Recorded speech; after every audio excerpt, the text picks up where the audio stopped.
up here. Also, before I start the poem, I just want to mention, and you'll get this like as I read it, the first time I read this was in front of my girlfriend's occasionally homophobic father.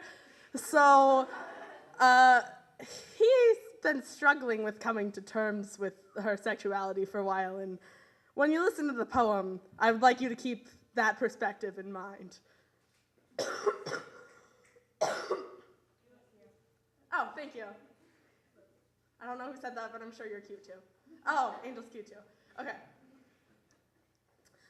Dear Republican senators, with your thin trophy wives and the lies that you've been living in, unforgiving to little girls like me and mine, and dear religious zealots, with your anger and your rage, how long it took you to gauge that I was a threat, I wonder. How long to tear our worlds asunder, to target all our rights, and dear you, whoever you may be, spreading your bigotry for all to see, leaving the addressee to be hit by the debris despite any pleas for mercy. I mean, you've seen the movie and bought the story, the hoary tales of our big, fat, gay agenda, and so you protect yourself by flinging hate and make them queers feel real irate with your dirty words and mudslinging.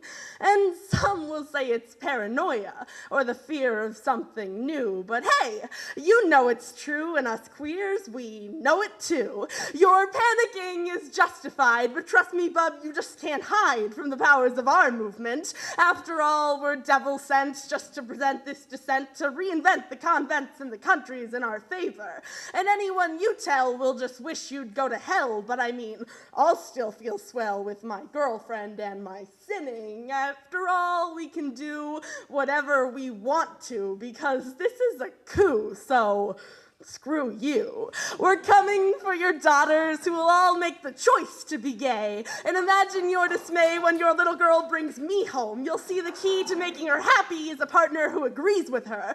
Because I can take her shopping, never stopping to whine about the line or the time spent near the shoe shrine. We'll talk about our feelings while we're dealing with healing any wounds in our relationship, no concealing our squealing in an effort to be appealing. I've got all the bases down when it comes to dating femininity, and so we'll come to disparage the sanctity of marriage, taking the amenity from this Christian activity, attacking the serenity of your all but perfect matrimony. So get ready for some strife and say goodbye to your wife. There's no room for you in the queer way of life. No way to stay together through fair or stormy weather. It's forever useless now if the gays can do it too, though the reasons do fall through when applied logically. I mean, I say this ironically because that's obviously not your forte. But hey, we'll set records in monogamy, together grow old and crotchety, we will all stand solidly and offer no apology. However, remember, our veracity is all just our animosity towards you bubbling up into our agenda. We're corrupting the youth with our uncouth rejection of the gospel truth. We're ruthless and you're useless against the massive queer power, and so one day we'll all be gay, have all the power in society, and me, I'll be lord of all you see, free to be what I will be. We'll have a dance and jamboree, but you'll have lost without a chance, and no one will spare you a glance, too caught up in gay romance. And finally, you just might see exactly what it means to be me.